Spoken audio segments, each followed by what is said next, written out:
Bonjour, mesdames et messieurs, j'espère que vous allez très bien. Pour ceux qui ça ne va pas, la vie c'est comme ça. La vie est faite du haut et d'en bas. Aujourd'hui ça va, demain ça ne va pas. Aujourd'hui ça ne va pas, demain ça va aller. C'est comme ça, comme nous naissons, s'il y a de la chance, nous grandissons. Et puis la vieillesse arrive et on passe. La vie est faite ainsi. Alors, aujourd'hui, je viens avec un autre sujet. Comme vous le savez, ici nous réfléchissons, nous avons des thèmes différents à propos de différents sujets aussi que nous développons et nous pouvons partager plusieurs choses. Aujourd'hui, la chose qui nous intéresse, c'est de voir comment est-ce que les Africains disent, il y a pas mal d'Africains et des autres personnes qui disent que si l'Afrique n'avait pas été en contact avec l'Occident, si l'Afrique n'avait pas eu ces religions que je dirais qui sont venues d'ailleurs, l'Afrique pouvait avoir été développée plus qu'il est aujourd'hui. L'Afrique, elle est aujourd'hui, on dirait, un tout petit peu sous-développée, mais il y a ceux qui vont te dire que si l'Afrique n'était pas en contact avec toutes ces personnes qui sont venues d'ailleurs, l'Afrique pouvait avancer de sa manière et arriver à être développée.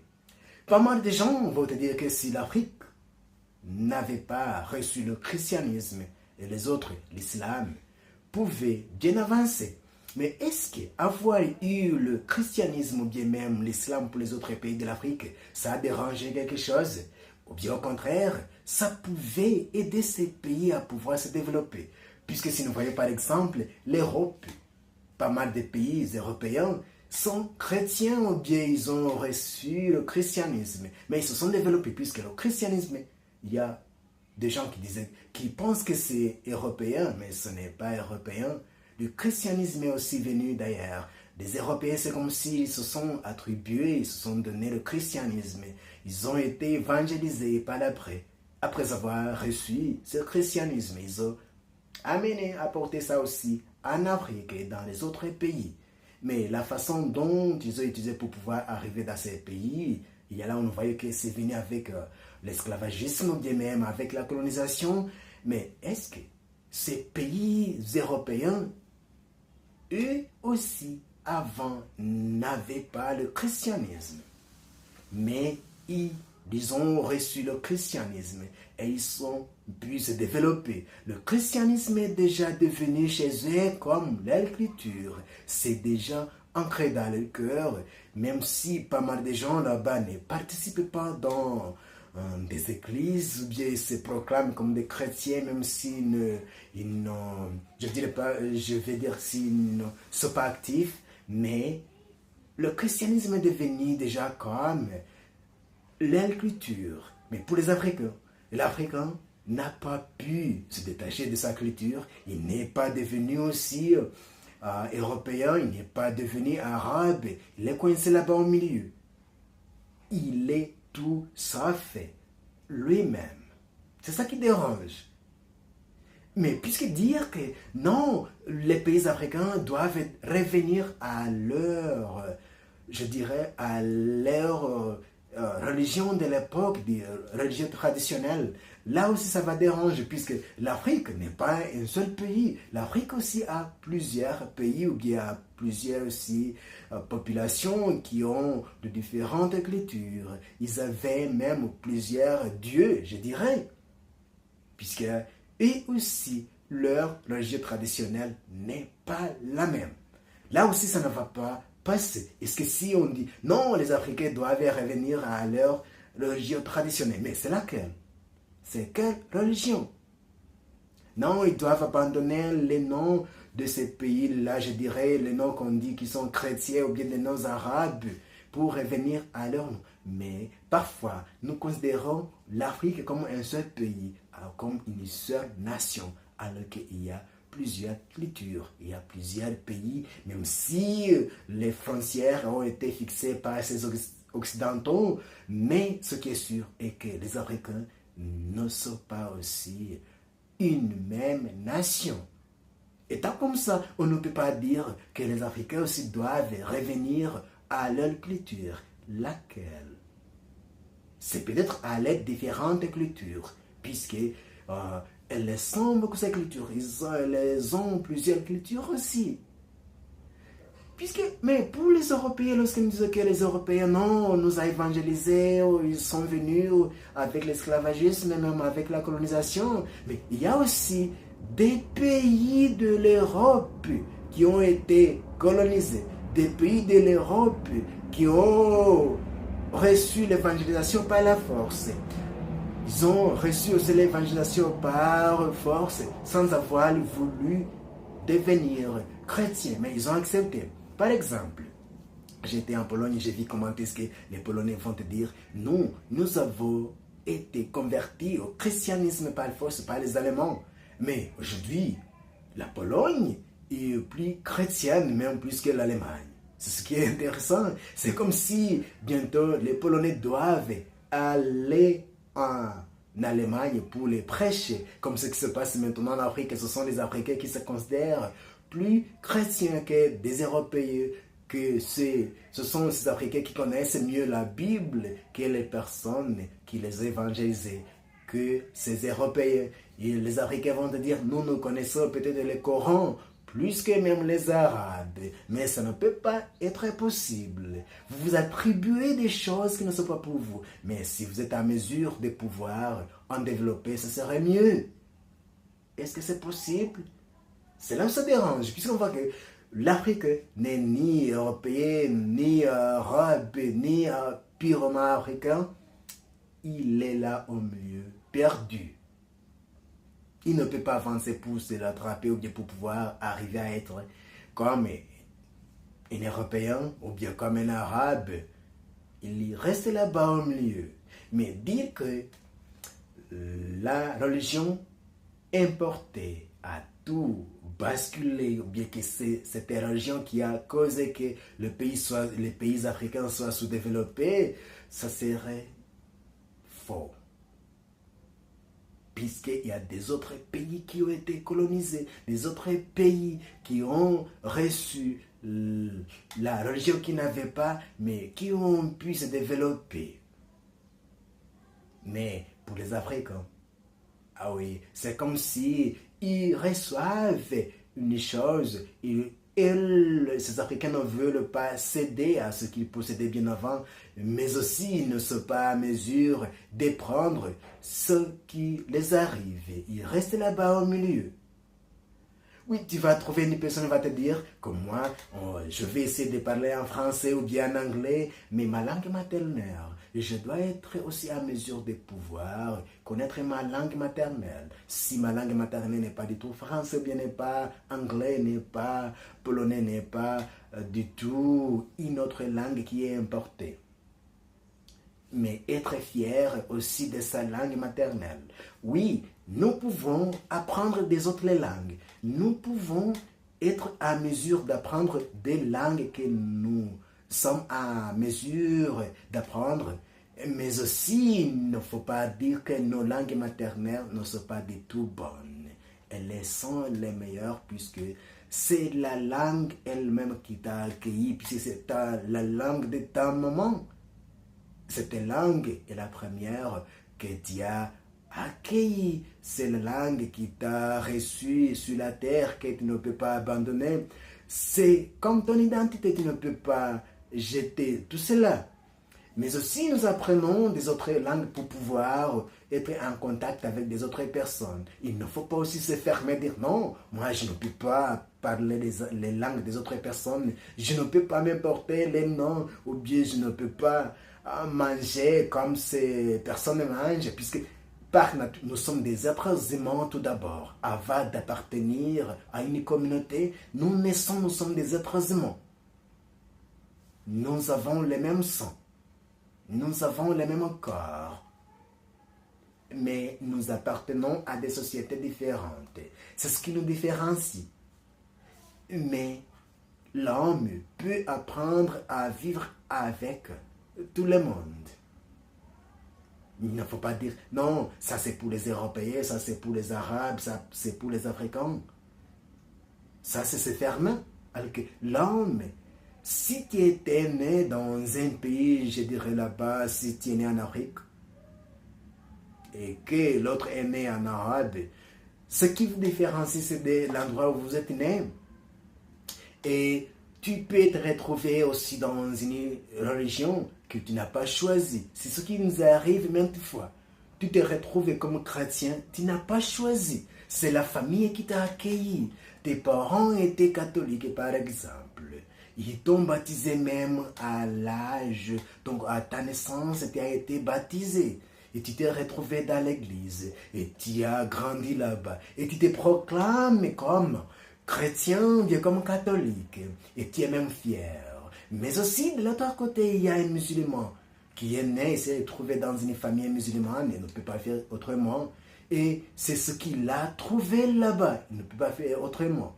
Alors tu ne peux pas dire, non, pour les Arabes, ce qu'ils font, ce n'est pas bien, ou bien c'est nous, les catholiques, c'est nous, les chrétiens, qui sont les meilleurs. Mais partout, nous avons des bonnes personnes, et comme partout, s'il y a des mauvaises, ou bien des autres personnes, des mauvaises caractères, mais ce qui est sûr, l'homme n'est pas du tout fermé. Il faut s'ouvrir, n'est pas dire, non, la personne là n'est pas croyante, je ne peux pas vivre avec elle, ou bien ce que la personne est en train de me dire, ça n'a pas de valeur.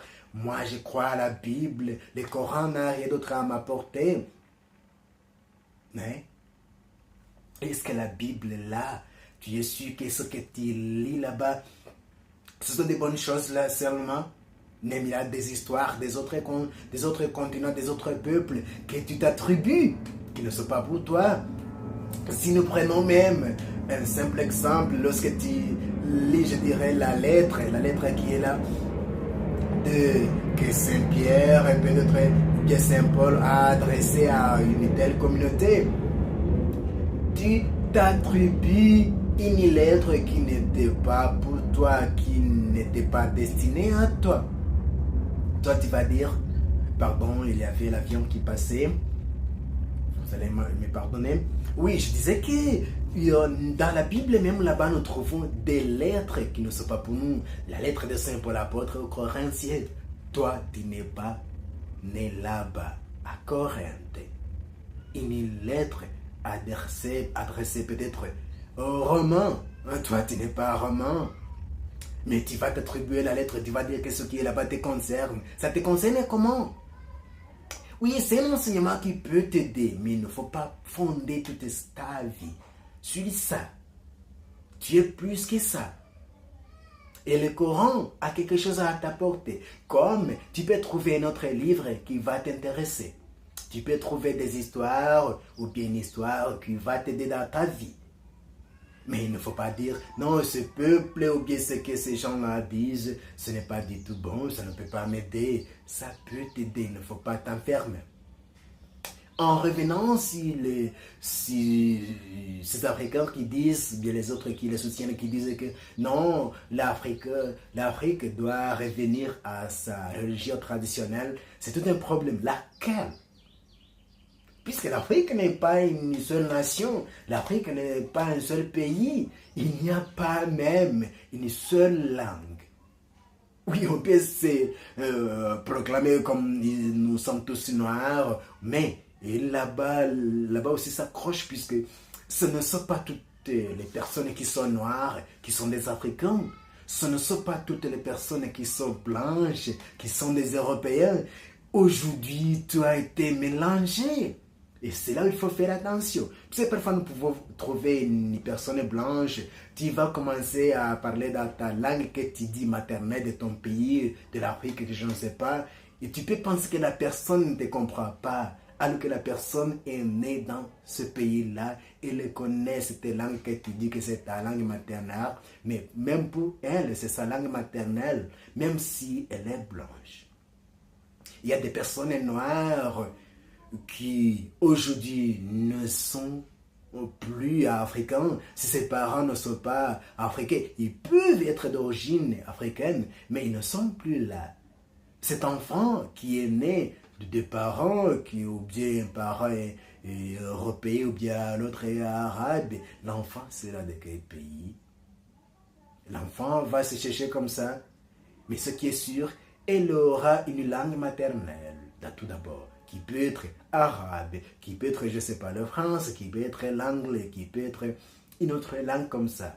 Alors, parfois nous confondons des choses, bien nous voyons la personne, cette personne elle est blanche, oui, elle doit connaître le français, peut-être bien l'anglais, mais pas du tout. Ou bien tu trouves une personne noire, tu vas penser que c'est un Africain. Pas du tout. Tout a changé. Même si toutes ces personnes qui ont voulu faire des frontières, ça ne tient plus. Ça ne tient pas. Tout a changé. Tout a changé. Le peuple se mélange du jour au lendemain. Et tu vas trouver, peut-être si tu cherches maintenant, il y a la Coupe du Monde. On va te dire, non, c'est une équipe de la France. Mais la majorité des joueurs que tu vas trouver là-bas, ce sont des Noirs. On va te dire, ça c'est Canada est en train de jouer. Tu vas regarder, tu vas y trouver beaucoup de Noirs. Et tout ça est lié à une longue histoire qui date de plus longtemps. Et on ne peut pas s'enfermer là-bas. Il faut s'ouvrir. Et pour ces Africains qui peuvent te dire non, moi je dois revenir à la source, est-ce que c'est possible? Vas-tu effacer l'histoire que tu as traversée? Mais au contraire, il y aurait la possibilité de prendre l'histoire, puisque si nous ne savons pas, comme on dit souvent, de là où nous venons, nous ne pouvons pas connaître là où nous allons. L'histoire qui s'est passée va nous aider à pouvoir avancer en vivant avec les autres, puisque l'Afrique ne va pas s'enfermer sur elle-même. Et ça ne peut pas être même possible. L'Afrique qui était comme ça a été envahie par les Occidentaux. Ils sont venus, même aujourd'hui, lorsqu'ils disent non, il y a eu l'esclavagisme, les Africains veulent aussi aller en Occident, en Amérique,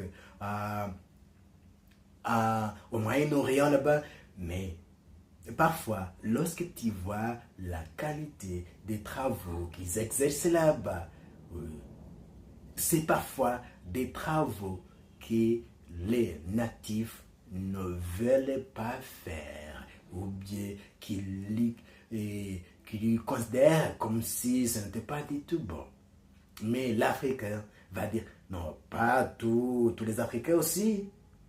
Il faut un tout petit peu nuancer, puisqu'il y a des Africains aussi qui ont de grandes choses là-bas, dans ces pays de l'Occident, bien en Amérique, au Canada, au Moyen-Orient. Ce n'est pas à dire que les Africains aussi ne sont pas à mesure de faire des choses grandioses. Ils sont à mesure. Mais ce qui est sûr, la personne va te dire, non, la qualité du travail que j'ai trouvé là-bas, ça m'aide aussi, c'est mieux que ce que j'avais en Afrique, puisque j'arrive à vivre. Mais si tu considères ce travail avec les personnes qui vivent là-bas, ou bien qui sont natifs de là-bas, ils vont te dire non, peut-être qu'elles ne peuvent pas faire ces travaux. Oui, mais c'est comme ça. Mais ce qui est sûr, l'évangélisation a eu lieu, la colonisation, l'esclavagisme, tout ça a eu lieu, ou bien ça peut continuer d'une autre façon, avec la modernité, ça continue. Il faut combattre tout cela, mais à ne pas aussi s'enfermer. S'enfermer sur soi. Il faut vivre avec les autres. Il ne faut pas à chaque fois accuser l'histoire, puisqu'il y a, dernièrement, je lisais un livre, on te dit que l'histoire d'Afrique est partagée en 4 chapitres. Tout d'abord, il y a l'histoire d'avant la colonisation, d'avant l'invention des Occidentaux, là où l'Afrique était paradisiaque. Tout était bien, les Africains étaient bien, c'est comme ça qu'on te raconte chaque jour. Non, l'Afrique, au début, était comme ça. Mais par après, ça a changé, c'est ce qu'on te dit. Mais est-ce que c'est vrai? Mais par après, deuxième chapitre. On va te dire l'invention de ces Occidentaux, l'Afrique ou bien même des Arabes. L'Afrique a été colonisée, il y a eu l'esclavagisme tout d'abord, ils ont été colonisés. C'est deuxième partie. Et la troisième partie, on va te dire, non, ce sont les indépendances qui n'arrivaient pas à produire quelque chose. Et le quatrième point, c'est aujourd'hui et là où l'Afrique est aussi perdue. Mais est-ce que vraiment, c'est comme ça? On va toujours accuser les autres. Quelle est la part de tous ces Africains? Même quelle est la part de nos ancêtres? Qui a vendu nos ancêtres? Est-ce qu'ils ne se sont pas vendus entre eux? Ce que tu vas trouver là-bas. Même aujourd'hui, ça continue. On va te dire, un dirigeant d'un pays pareil, c'est comme s'il vend son pays, c'est sa population. Et dans les années à venir, on va dire, non, l'Afrique a été comme ça, ce sont les Européens qui ont fait tout ceci et tout cela, ou bien des Américains dans l'Afrique. Mais quelle est la part de tous ces Africains? Puisqu'on voit qu'il y a une part. Tant de guerres, tant de méchanceté, tant de haine dans des sociétés africaines. Ce n'est pas à dire que dans les autres sociétés, il n'y en a pas, mais dans les sociétés africaines aussi, il y a tant de haine, tant de méchanceté, tant de guerres, même des génocides. Qui fait ça? Oui, on va te dire, non, peut-être ils ont été financés par ces Européens, bien sûr, mais qui a fait exactement? Est-ce que les Africains étaient là-bas si seulement? Ils n'ont pas participé d'une façon ou bien d'une autre. Puis tu vas trouver que même dans une famille, si on descend dans une famille ou bien sur une colline, tu vas trouver que lorsqu'il y a une personne qui devient de plus en plus riche, on va l'empoisonner ou bien on va tuer cette personne. Un enfant va à l'école, on voit qu'il progresse à l'université, je ne sais pas quoi, il a trouvé un bon boulot, un bon travail. L'enfant là ne va pas durer longtemps. Alors que c'était l'avenir de la colline, l'avenir de la famille. Les familles s'entretuent ou bien les membres de famille à cause des terres, à cause de l'héritage que les parents ont laissé. Alors, comment est-ce que l'Afrique peut se développer comme ça? On accuse les autres alors que même au fond de nous, il y a ce qui ne va pas. Oui. Il est parfois très difficile pour que les Africains se mettent d'accord ou bien fassent quelque chose de commun. Fonder une association ensemble, ça va durer 1 année, 2 ans. Et par après, on va dire non, il faut qu'on se partage, chacun pour soi. Un groupe de musiciens, ça ne va pas durer longtemps. Il faut créer, peut-être, on va faire des films ensemble, mais par après, on va dire non, moi je continue de ma part, et vous continuez de votre part, ou bien vous me donnez ma part. Et dans une famille même, quand les parents ne sont plus là, on va trouver que les membres de famille vont dire non, donne-moi ma part et moi je m'en vais. Mais par après, c'était l'héritage de la famille qui pouvait continuer comme ça. Mais ça ne se fait pas. Alors, réveillons-nous, continuons à pouvoir construire notre continent, nos pays, nos nations, nos familles, nos collines. Et tout cela va se développer. Mais tout d'abord, en commençant par se construire soi-même. Il ne faut pas tout d'abord accuser les autres, mais il faut voir sa part de responsabilité dans tout ce qui se passe. Et merci de m'avoir suivi. J'ai besoin de vos commentaires et partagez avec les autres. Mais n'oubliez pas surtout de vous abonner et de laisser votre like si vous avez aimé ce que j'ai partagé avec vous. Vos commentaires vont nous aider à pouvoir continuer à partager avec vous de bonnes choses, à construire notre famille comme des amis, des sagesses et à nous revoir.